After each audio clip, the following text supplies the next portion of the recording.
Hi, నా పేరు రమేష్. జనవరి 1, 2023 తేదీన హంపి క్షేత్రాన్ని సందర్శించడం జరిగింది. చారిత్రక ప్రాశస్త్యంతో పాటు పౌరాణిక ప్రాముఖ్యత కలిగిన క్షేత్రం హంపిలోని శ్రీ విరూపాక్ష ఆలయం. ఇది బెంగళూరు నుండి 350 కిలోమీటర్ల దూరంలో ఉంది.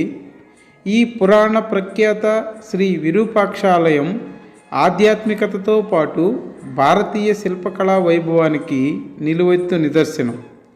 ఈ దేవాలయం తుంగభద్రా నదిని ఆనుకుని నిర్మించడం జరిగింది. ఇక్కడ పరమశివుడు విరూపాక్షునిగా దర్శనమిస్తాడు. విరూపాక్ష దేవాలయం ఉత్తర దశ దిక్కున ఉన్న తుంగభద్రా నది. ఇది తుంగభద్రా నది గురించి అష్టదిగ్గజ కవులలో ఒకరైన తెనాలి రామలింగ కవి చెప్పిన పద్యం ఇది. గంగా సంగమ నిచ్చగించునే కావేరి దేవేరిగా అంగీకారమునచ్చునే యమునతో ఆనందమునే కన్నతుంగ తరంగ హస్తములన రత్నాకరేసుండుని అంగంబండి చూపించునేని తుంగభద్రా నది. ఈ ప్రాంతంలో 7వ శతాబ్ద కాలం నుండి నేటి వరకు పూజలు అందుకుంటున్న దేవాలయం ఈ విరూపాక్ష దేవాలయం.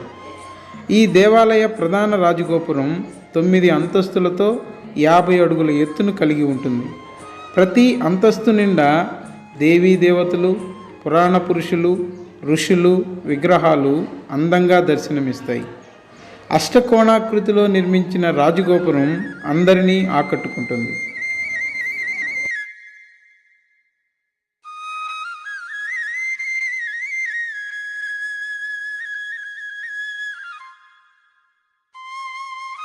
దేవాలయం లోపల 3 ప్రాకారాలతో మహాసన్నిధి ఉంటుంది.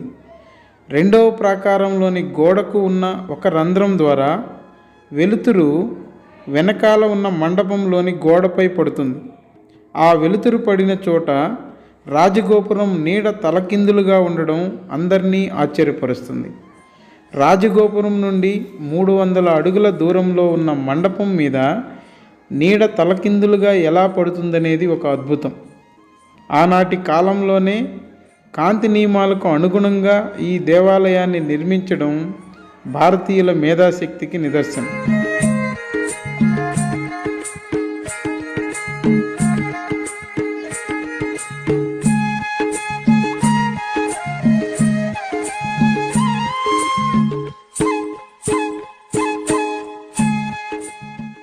ఇక్కడ కనిపిస్తున్న ఈ విగ్రహం సాధారణంగా కనిపించే చాలా ప్రత్యేకమైన విగ్రహం. ఒక్కో వైపు నుండి ఒక్కో జంతువు కనిపిస్తుంది.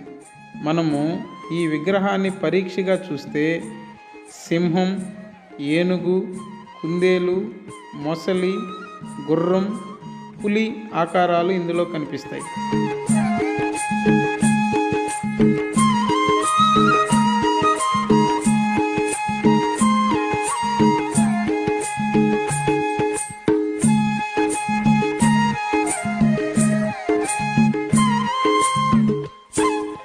ఇక్కడ మరొక విశేషం, ఉగాది రోజు వచ్చే సూర్యకిరణాలు గర్భాలయంలోని శివలింగంపై ప్రసరిస్తాయి.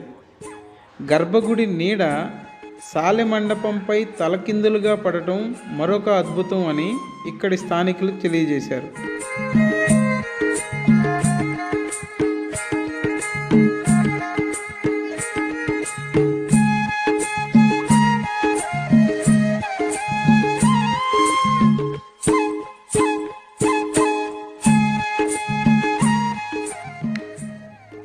తుంగభద్రా నదిని పూర్వం పంపా నది అని పిలిచేవారు.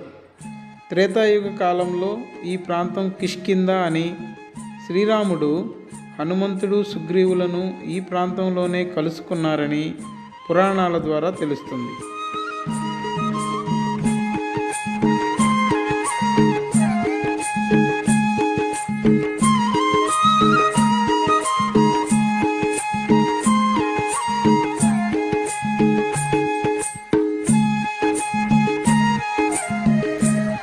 ఈ దేవాలయం రాజగోపురం నీడ తలకిందులుగా ఎలా పడుతుంది అనే అంశాన్ని శాస్త్రీయ దృక్పథంతో మరొక వీడియోలో తెలుసుకుందాం. Thank you.